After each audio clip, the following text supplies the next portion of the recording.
بسم اللہ الرحمن الرحیم۔ السلام علیکم رحمۃ اللہ وبرکاتہ۔ یامی کی چھوٹی سی دنیا میں آپ سب کا سواگت ہے، تو آئیں اور یامی کی چھوٹی سی دنیا میں شامل ہو جائیں۔ رب اشرح لی صدری ویسر لی امری واحلل عقدۃ من لسانی یفقہوا قولی۔ میرے عزیزوں، جب بھی کوئی اہم کام کرنا ہو تو اس سے پہلے لازمی طور پر استخارہ کرنا چاہیے۔ سیدنا جابر بن عبداللہ رضی اللہ عنہ فرماتے ہیں کہ رسول اللہ صلی اللہ علیہ وسلم ہمیں تمام کاموں میں استخارہ کرنے کی تعلیم اس طرح دیتے جس طرح ہمیں قرآن کی سورت کی تعلیم دیتے۔ آپ صلی اللہ علیہ وسلم فرماتے ہیں، تم میں سے کوئی شخص جب کسی اہم کام کا ارادہ کرے تو وہ فرض کے علاوہ 2 رکعت پڑھے، پھر یہ استخارہ کی دعا پڑھے۔ استخارہ یہ ہے کہ گویا بندہ اپنے کسی کام میں اللہ تعالیٰ جو عالم الغیب ہے اس سے مشورہ کر رہا ہے، جیسا کہ رسول اللہ صلی اللہ علیہ وسلم کا پیغام نکاح ملنے پر حضرت زینب رضی اللہ عنہا نے فرمایا، میں اپنے رب سے مشورہ کیے بغیر کچھ نہیں کروں گی۔ پھر وہ استخارہ کے لیے نماز پڑھنے لگی۔ اسے مسلم نے روایت کیا ہے۔ نماز استخارہ کا طریقہ یہ ہے کہ پہلے 2 رکعت نماز نفل پڑھ کر استخارہ کی دعا پڑھ لیں۔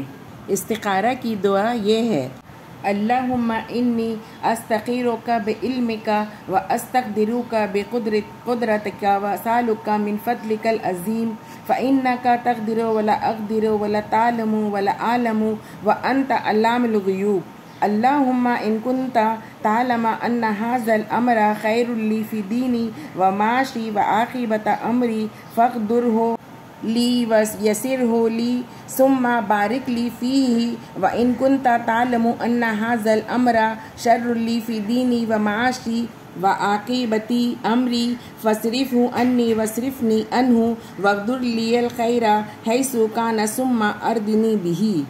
اے اللہ، میں تجھ سے تیرے علم کے ذریعے خیر مانگتا ہوں، اور میں تجھ سے تیری قدرت کے ذریعے طاقت مانگتا ہوں، اور میں تجھ سے تیرا عظیم فضل مانگتا ہوں۔ بلا شبہ تو قدرت رکھتا ہے، میں قدرت نہیں رکھتا، اور تو جانتا ہے، میں نہیں جانتا، اور تو ہی تمام غیبوں کا جاننے والا ہے۔ اے اللہ، تیرے علم کے مطابق اگر یہ کام، اب اپنے کام کا نام لے لیں اور پھر کہیں، میرے لیے میرے دین، میری معاش اور میرے کام کے انجام میں بہتر ہے کہ تو اسے میرا مقدر بنا دے اور اسے میرے لیے آسان کر دے، پھر میرے لیے اس میں برکت ڈال دے، اور اگر تیرے علم میں یہ کام میرے لیے میرے دین، میری معاش اور میرے کام کے انجام میں برا ہے تو اسے مجھ سے پھیر دے اور مجھے اس سے دور کر دے، اور بھلائی کو جہاں بھی ہو میرے مقدر میں کر دے، اور پھر مجھے اس پر راضی کر دے۔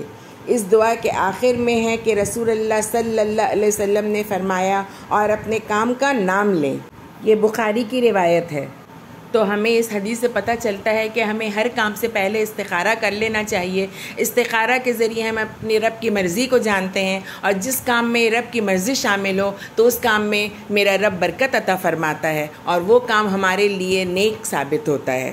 استخارہ دن اور رات کے کسی وقت بھی کیا جا سکتا ہے، جیسا کہ حضرت زینب رضی اللہ عنہ جب ضرورت پڑی تو فوراً استخارہ کے لیے کھڑی ہو گئیں۔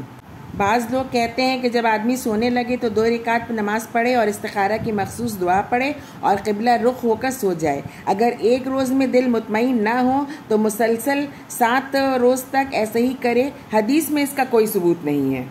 استخارہ ضرورت مند آدمی کو خود کرنا چاہیے، کیونکہ رسول اللہ صلی اللہ علیہ وسلم نے فرمایا، تم میں سے کوئی شخص جب کسی اہم کام کا ارادہ کرے تو وہ فرض کے علاوہ 2 رکعت پڑھے، پھر استخارہ کی دعا پڑھے۔ یہ بخاری کی روایت ہے۔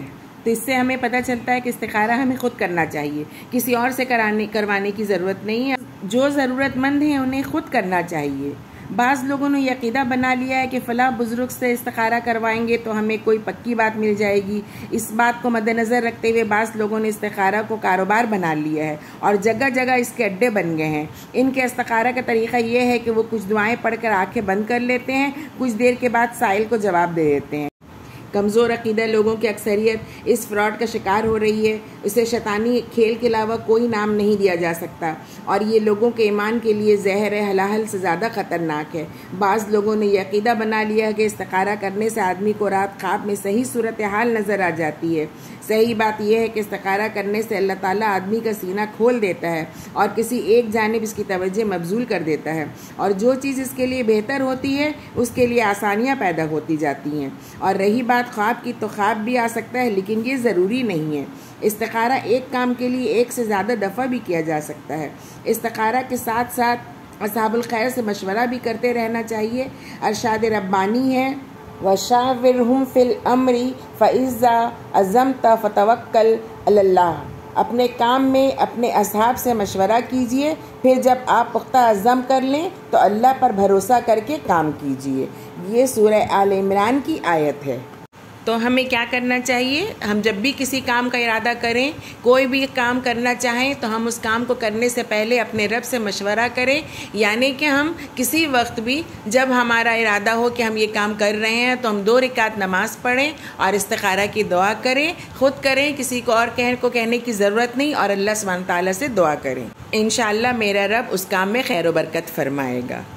اللہ سبحانہ تعالیٰ ہمیں صحیح کہنے، صحیح سننے اور صحیح سمجھنے کی توفیق عطا فرمائے اور ان پر عمل کرنے کی، آمین یا رب العالمین۔ تو آپ سب خوش رہیں، اپنا خیال رکھیں۔ اگلے ویڈیو میں پھر بہت جلد ملاقات ہوگی، تب تک کے لیے اللہ حافظ۔